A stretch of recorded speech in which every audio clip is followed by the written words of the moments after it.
กราบสบายดีพี่น้องป้องป่ามาพบมาพ่อกับซองบาวเสือตามเคยวันนี้มาออกมาสวนเรื่อยสวนพี่น้องพี่แหละมาเลาะลิ่นมาเลาะเบิ่งสวนพักเพิ่นผักบงโอ้ยเก็บผักบงมากินก่อนพี่น้องผักบงเราคุณนะแต่ยอดอวบๆงามๆหอยก็มีเอื้อยว่ะน้องพี่น้องจันพี่แล้จันบัวพี่แหละพูดนะหอยนะปลาเลี้ยงเอาว่ะบัวหอยนี่นะเอามาปล่อยแล้วมันเกิดเองว่ะจะเก็บเอาอยู่ทงนาเออไอ้พวกบ้งยืดน้ำตัวนี่แหละเอายอดพวกบ้งนี่แหละมาหยามเอื้อยยามพี่ยามเอื้อยไปเวียกมาแล้วกันมาถ่ายคลิปเอื้อยเพื่อนอกินนอกินซุ่มหรือนอสางไผ่นอกินซุ่มว่ะเขาห้องนอจีนว่ะนะซับมาให้มิตรนอยังไงอย่าเอาลายเด้อคอยผัดบักแหนงมันเพื่อต้มแกงกินแซ่บนะก่อนอบอกง่ายพี่น้อง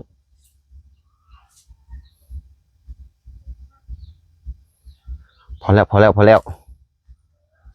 ไปลายก็กินบ่เบิดต้มใบต้มตำแก้วกะปิ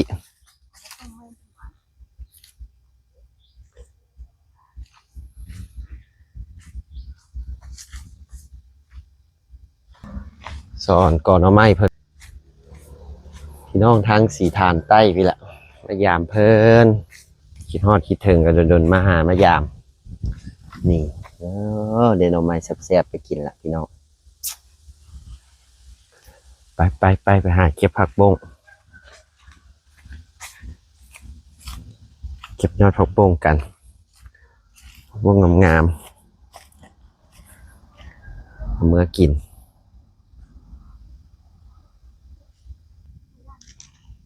คนบ่ได้ย่านแดดจักดีเจ้าบ่ฮู้หยังค่อยนะทนแดดทนร้อนมาละ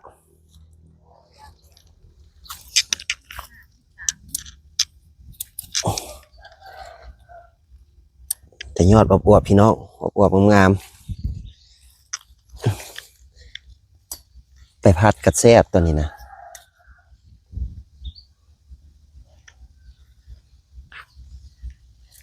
ผักบงยืดน้ำ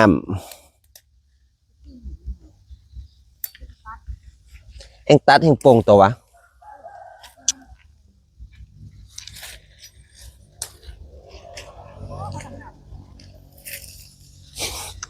จะก็ไปเอาเสื้อกันยาวมานุ่งทำไมล่ะค่อยบ่ย่านแท้ๆได้ค่อยนะ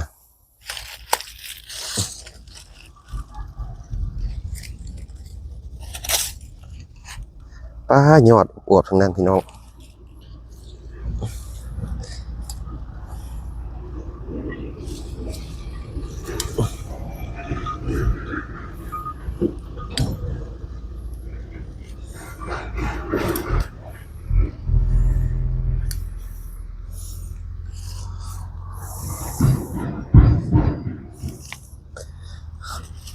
น้าสาวน้าบ่าวเป็นจังไดอยู่ดีมีแห้งเก่าตี้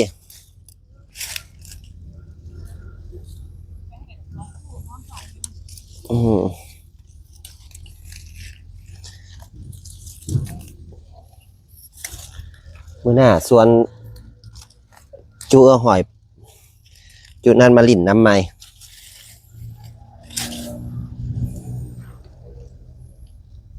ตะกี้แหงไอ้สีแหงเที่ยวมัน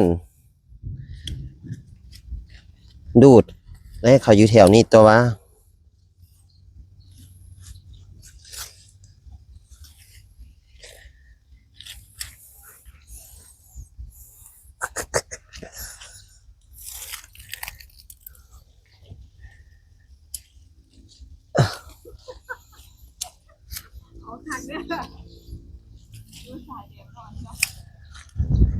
คนบ่ได้ย่านแดดเด้อ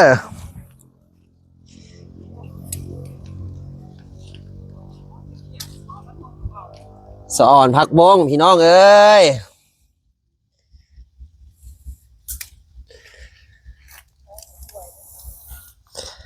มันเที่ยงมันบ่ายแล้วเด้ตะกี้มันเป็นน้ำว่ะบัวอยู่นี่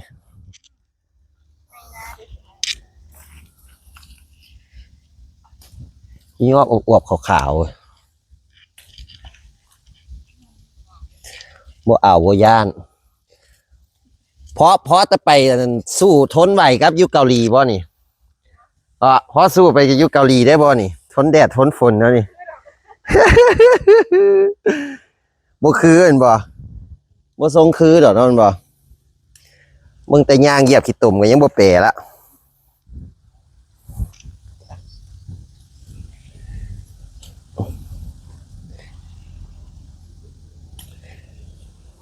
ไปเฮ็ดยำกับแซ่บนี่เคยกินบ่บัวยำผักบ้งนี่แหละ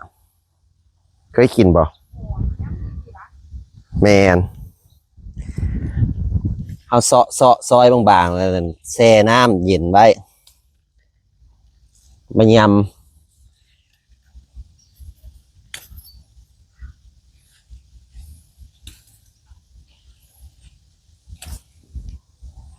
เอาแห้งเก็บแห้งมันแห้งมวนได้ไหม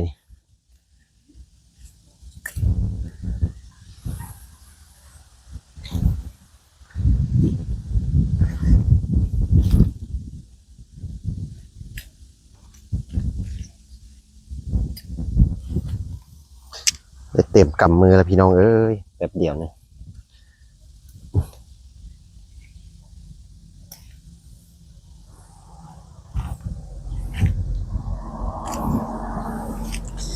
เต็มกำมือหนึ่งแล้วก็งามคือทอดตอนยำเนาะตอนยำเนาะงามพี่น้องตอนไปยำอยู่ให้คนสวรรณเขตกินเขาว่าโอ้แซ่บหลายแซ่บหลายผู้บางคนบ่เคยกินนะไปเบิ่งเพิ่นเบิ่งสวนเพิ่นสุดลูกหูลูกตาส่วนผักเอื้อยยอดงามๆเลยพี่น้องสะอ่อนมากหลายเนี่ยนี่นะเบาเสือนะมาหาเบิดมือเบิดเวียนก็หาได้คันนี้นะบ่เมื่อยอีกเอ้ยว่าบ่เอาคันหอกคันห่มในบ่อซั่นบ่ต้องการบ่ย่านอีกสำแดดซื่อ สำแดดซื้อเนาะ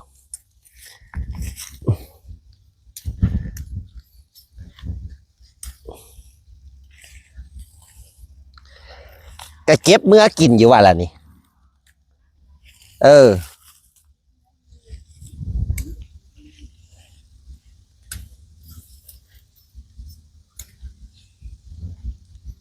คือว่าแล้วอยู่กับมันหลายก็บ่ยากเนาะให้เฮาดนๆมานี่เขาก็คิดเห็นคิดยากแล้วแหละสะอ่อนแล้วแหละ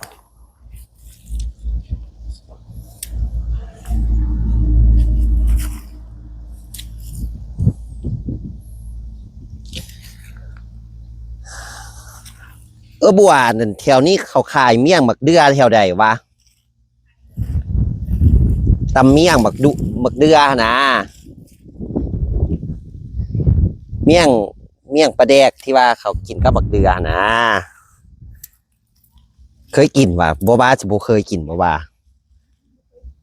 เมี่ยงปลาแดกเมี่ยงเขาตำใส่หัวสิงไข่ใส่ข่านะเอาว่าเราบ่เคยกิน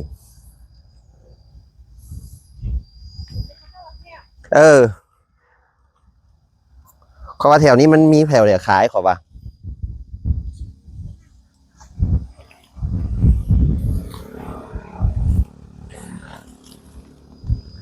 ตำมั่วตำตอนบ่ค่อยยากดอก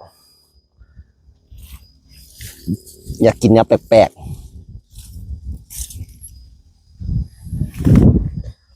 บ่อยาก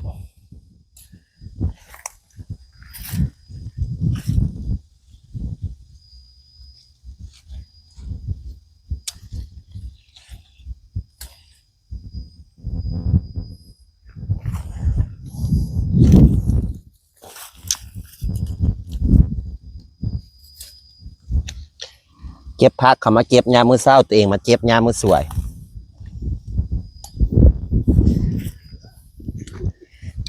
แดดวิตามินซี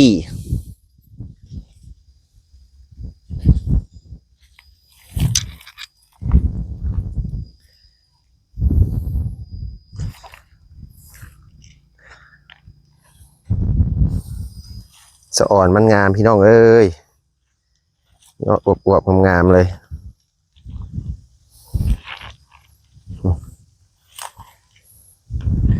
เข็มอวบๆงามๆเลยจะพัดกินเนาะพัดกินกระแซบพัดไปยามกินกระแซบย่านฮอดกะปิงโอ้ย่างไปเบิ่งสวนบักทั่วแล้วพี่น้องข้างบักทั่วเห็นข้างบักทั่วแล้วก็คือทอดเนาะคือทอดคนของใจเป็นปลูกบักทั่วได้ดกโอ้ทักยังอ่ะนี่พักอีตูพักอีตูอีหลีโอ้บักเขือเราปลูกยอดบักเขือปลูกบักเขือน้ำพร้อม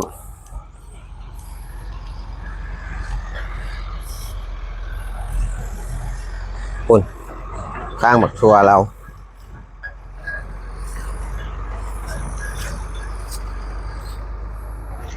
โบละพาเพิ่นแห้งเบิดละแห้งตายเบิดละบัวละพากันเลยเก็บไปกินยกนึงแล้วที่บ่นี่แถวนี้เป็นเกษตรเนาะพี่น้องเกษตรเพิ่นปลูกผักปลูกหั่นปลูกนี่ขาย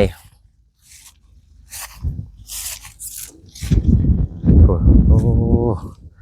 ข้างหมักถั่วเราพี่น้องทางมาส่วนพี่น้องทางประตูพี่แหละพี่น้องทางประตูไทยสีฐานไทยอัดใส่ฟองถั่วเรางามแท้เนาะเห็นแล้วคือทอดอยู่สวรรค์เขตเด้พุ่นน่ะถั่วงามๆเลยพุ่นสอบมาคอยตรงตอกตรงเต็ง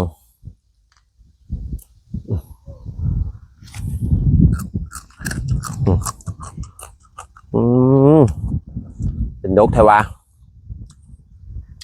เป็นดกคือไทยสวรรค์ปลูกแท้วะเนาะเป็นดกคือไทยสวรรค์ปลูกแท้นะตัวงามพี่น้องเอ้ยเห็นแล้วคือทอดคิดถึงเด้เป็นไดเนาะไปลิ้นทางพุ่นนะเป็นมวนไปอย่างไรเนาะพุ่นนะ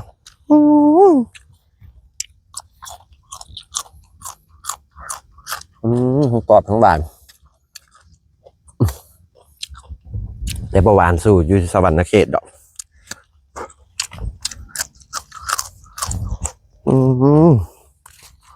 ทำไมละปลูกดกปลูกงามเลย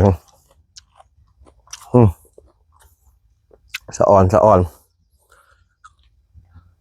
เต็มยาวเหยียดเลยคุณนะ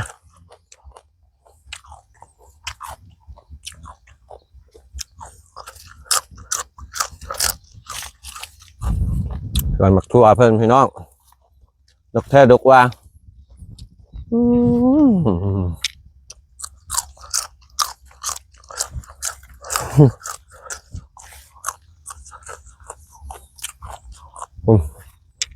อ่อนงามงามอุ้ยสวยอุ้ยรวยเลยถั่วดกขนาด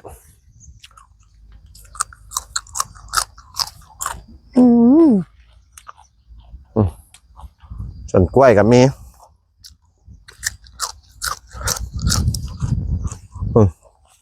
โอ้ยคือขีดตุ่มใช่ล่ะสุดใส่หูใส่ตาส่วนปลากล้วยเป็นกับมี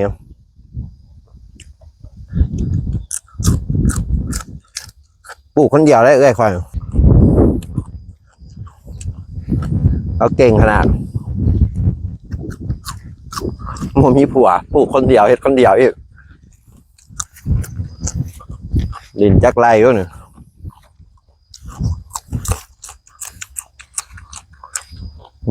เราปลูกได้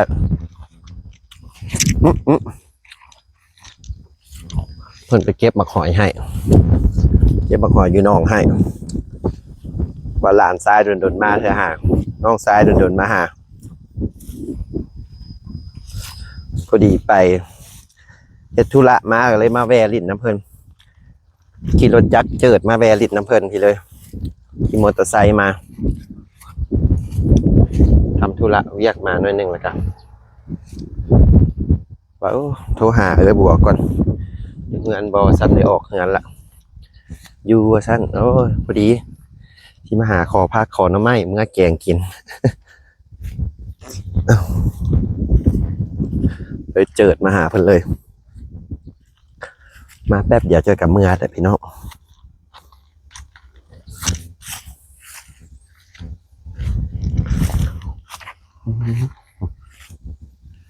เดี๋ยวเก็บมาคอยให้น้องทรายเมื่อกินนะครับแห้งถึกใจแล้วน้องทรายแห้งมากกินแล้วหอบมาคอยโอ้ยอดผักบงยอดนี่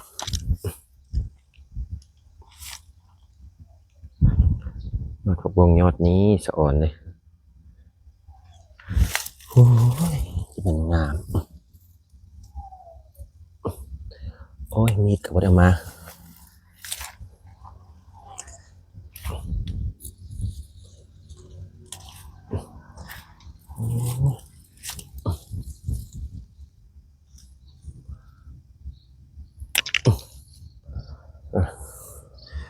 ผักบงยืดน้ำที่เบาเสือไปเห็ดยำนี่แหละ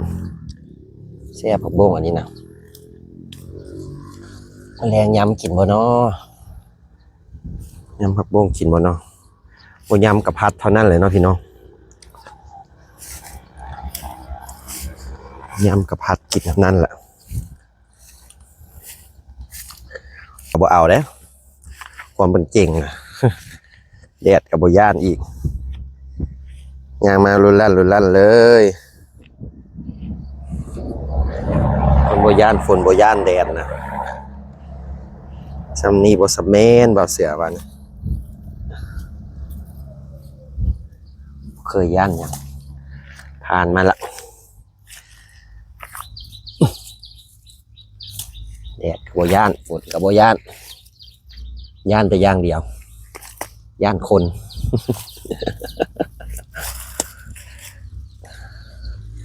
อันอื่นบ่ย่านแต่คนมันมีหลายประเภทผู้ดีแน่ก็ดีไปผู้บ่ดีก็ชอบที่บ่ดีมาในรูปแบบหลายรูปแบบเนาะ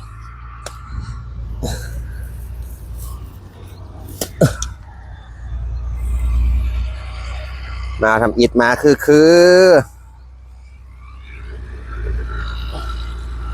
เดินไปแล้วไม่เฮ็ดเป็นห่วงเป็นห้าม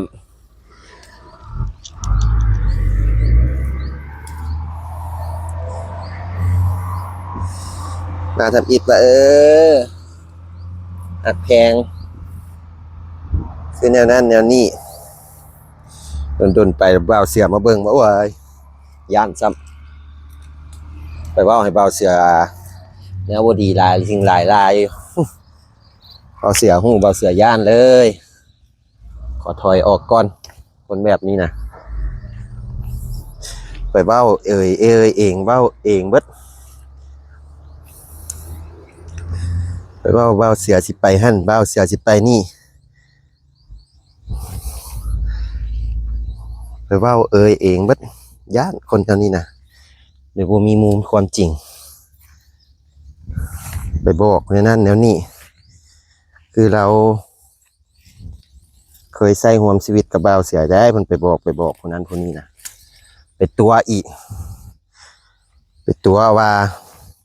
ไอ้คนนี้คนนั้นมาเป็นพี่น้องบ่าวเสือให้ไปตัวคนนั้นคนนี้มีหลายรูปแบบพี่น้องตัวไปว่าวนะบอกบ่าวเสือต้องการอยากได้อันนั้นอันนี้ก็มีย่านคิดไปคิดมาหลายคนแบบนี้นี่หลายไข่ย่อยเลยพี่น้อง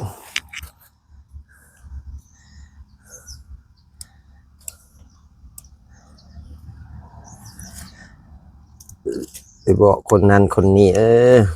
ติดต่อบ่าวเสือดุดันฮู้เบิดทุกสิ่งทุกอย่างทางทีบางสิ่งบางอย่างกับโบเมนความจริงนะบ่าวเสือยังบ่มักคนมาเว้าเนี่ยนี่นะ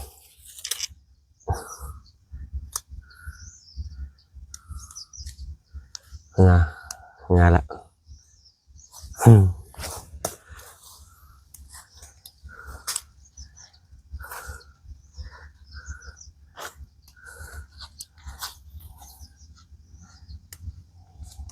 มักคนมา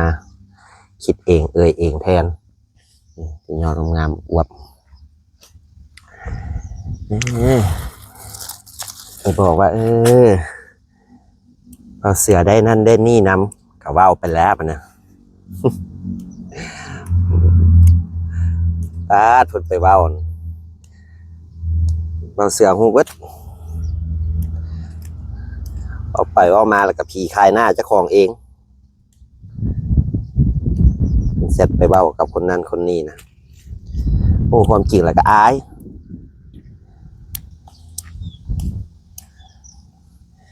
ว่าอายุทำอิฐเป็นสีคือไปเอามามันโมเมนต์ละตัวนี้ฝากให้คิดซื้อเด้อแต่กับสีบ่ได้ยินแววๆมาแล้วแหละเมื่อกี้ได้ยินอยู่ว่าหลายโพดว่าเกินความจริงเดี๋ยวนี้บ่ได้ยินละอายเองแล้วก็ออกจากเองไปเองกล้าสู้หน้าขนาดเว้าความจริงถามความจริงอย่างนี้โมมีคำตอบให้ว่าผู้นี้ผู้นั่นเป็นคนเว้าบัดแซดไปถามในแทบบ่ได้เว้าเด้มันหากมีความจริงที่เปิดเผยออกมาแล้วพี่น้องบ่มีอันใดสิบ่มีความจริงดอกตัวคนอื่นตัวได้อย่ามาตัวเจ้าของก็พอ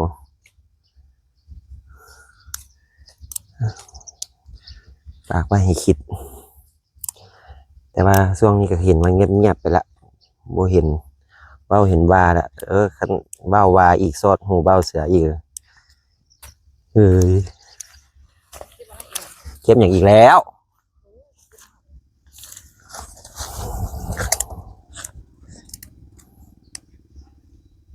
อย่าเอามาหลายเด้อ